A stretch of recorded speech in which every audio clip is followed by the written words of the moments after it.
pourtant de ce championnat. Et bonne nouvelle, Reims sort enfin de la zone de relégation. Grégoire Schott, Daniel Samulzik, Gérard Chatigneau. Un match de Ligue 2 en plein après-midi, comme en Angleterre, c'est une grande première.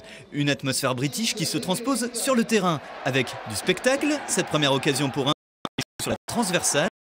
Mais le parallèle se retrouve surtout au niveau de l'engagement. Trop, selon l'arbitre, qui expulse simultanément le Rémois Lucas Do pour ce tacle et le Manceau Abdou Adénon, coupable d'un coup de coude une fois à terre.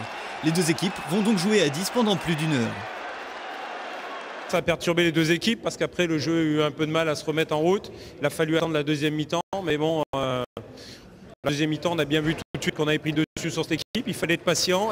Si les débats restent équilibrés dans le jeu, les meilleures occasions sont clairement champenoises, mais la finition laisse à désirer.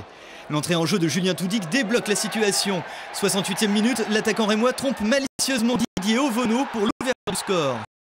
Les Monceaux ont à peine le temps de s'en remettre que Toudic arme une nouvelle frappe, repoussée par Ovono dans les pieds d'Amalfitano.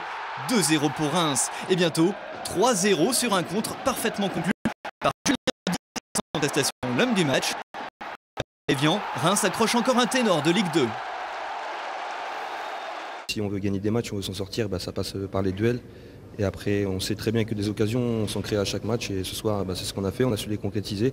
Et défensivement, comme j'ai dit, on ne prend pas de but. Et c'est toujours plus facile de gagner quand on ne prend pas de but. Il faut peut-être ne pas croire forcément tout ce qu'on peut dire sur nous, sur la qualité de notre effectif. Ça restera à prouver. Et ce soir, on n'a pas été à la hauteur de ce qu'on veut bien penser de nous. Après sa plus large défaite de la saison, Le Mans doit se reprendre mercredi chez son voisin Laval. Reims de son côté peut déjà préparer son 16e de finale de Coupe de France samedi à Clermont. De son côté, Sedan a pu ramener